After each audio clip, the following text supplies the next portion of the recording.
ജമ്മു കാശ്മീരിലെ റിയാസി ഭീകരാക്രമണത്തിൽ അന്വേഷണം എൻ ഐ എക്ക് കൈമാറി. കേന്ദ്ര ആഭ്യന്തര മന്ത്രാലയത്തിൻ്റെതാണ് ഉത്തരവ്.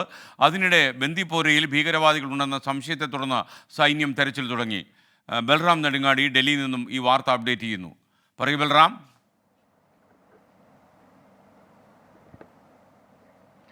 എസ്.കെ.എൻ. കഴിഞ്ഞയാഴ്ച ജമ്മുകശ്മീരിലെ റിയാസിയിലുണ്ടായ ഭീകരാക്രമണത്തിൽ 10 പേരാണ് മരിച്ചത്. തീർത്ഥാടകർ സഞ്ചരിച്ച ബസ്സിന് നേരെ ഉണ്ടായ ഭീകരാക്രമണത്തിൽ ബസ് ഡ്രൈവർക്ക് പരിക്കേൽക്കുകയും ബസിന്റെ നിയന്ത്രണം നഷ്ടപ്പെട്ട കൊക്കയിലേക്ക് മറിഞ്ഞുമാണ് അപകടമുണ്ടായത്. ഈ സംഭവത്തിൽ നേരത്തെ തന്നെ അപകടമുണ്ടായതിന് തൊട്ടു പിന്നാലെ തന്നെ NIA-യുടെ 2 സംഘങ്ങൾ എത്തി പരിശോധന നടത്തിയിരുന്നു. ഫോറൻസിക് തെളിവുകൾ ഉൾപ്പെടെ ശേഖരിച്ചിരുന്നു.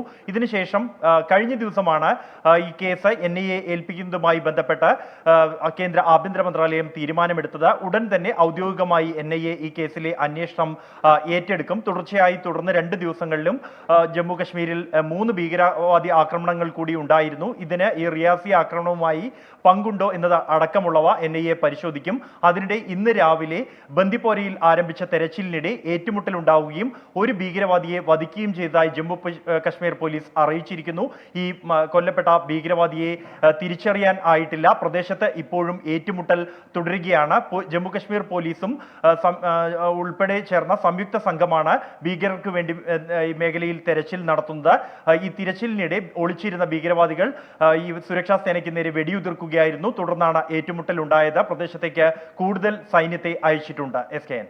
Okay, thank you Balram Nedungadi. Jammu കാശ്മീരിലെ ബന്ദിപ്പോരയിൽ ഇപ്പോഴും ഏറ്റുമുട്ടൽ തുടരുകയാണ്. ഒരു ഭീകരവാദി സൈന്യം വധിച്ചു. ഏറ്റുമുട്ടൽ ഇപ്പോഴും തുടരുന്നു എന്നാണ് ജമ്മു കാശ്മീരിൽ നിന്ന് ലഭിക്കുന്ന വാർത്ത.